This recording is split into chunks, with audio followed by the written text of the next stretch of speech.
আসসালামু আলাইকুম। আজকের ক্লাসে জানবো ইসলামের রাজনৈতিক ও সাংস্কৃতিক ইতিহাস দ্বিতীয় অধ্যায়ের একটি গুরুত্বপূর্ণ প্রশ্ন। হিলফুল ফুজুল বলতে কি বুঝো বা হিলফুল ফুজুল কি? মহানবী সাল্লাল্লাহু আলাইহি সাল্লাম ছিলেন বিশ্বের শ্রেষ্ঠতম সমাজ সংস্কারক।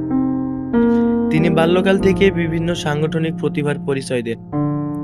ফলে মহানবী সাল্লাল্লাহু আলাইহি সাল্লাম তৎকালীন আত্মঘাতী যুদ্ধ আর রক্তপাতের বিরুদ্ধে যে স্বেচ্ছাসেবী সংগঠন গড়ে তুলেছিলেন, ইতিহাসে তাই হিলফুল ফুজুল নামে পরিচিত।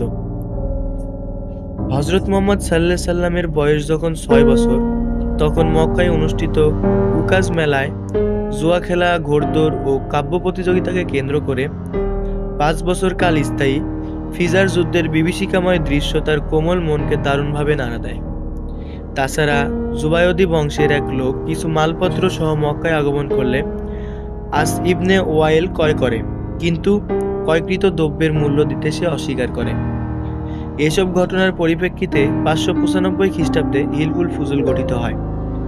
হিলফুল ফুজুলের মূলনীতিগুলো ছিল: আমরা দেশ থেকে অশান্তি দূর করব, পথিকের জানমালের হেফাজত করব, অভাবগ্রস্তকে সাহায্য করব, মজলুমকে সাহায্য করব, কোনো জালিমকে মক্কায় আশ্রয় দেব না।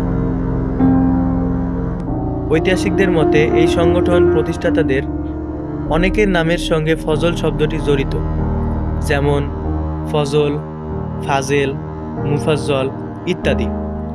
তাই এদের নাম অনুসারে নামকরণ করা হয়েছে হিলফুল ফুজুল। পরিশেষে বলা যায় যে মহানবী সাল্লাল্লাহু আলাইহি সাল্লাম কর্তৃক প্রতিষ্ঠিত হিলফুল ফুজুল বিশ্বের ইতিহাসে একটি গুরুত্বপূর্ণ অধ্যায়। বর্তমান জাতিসংঘের সনদের সাথে এর তুলনা করা যায়।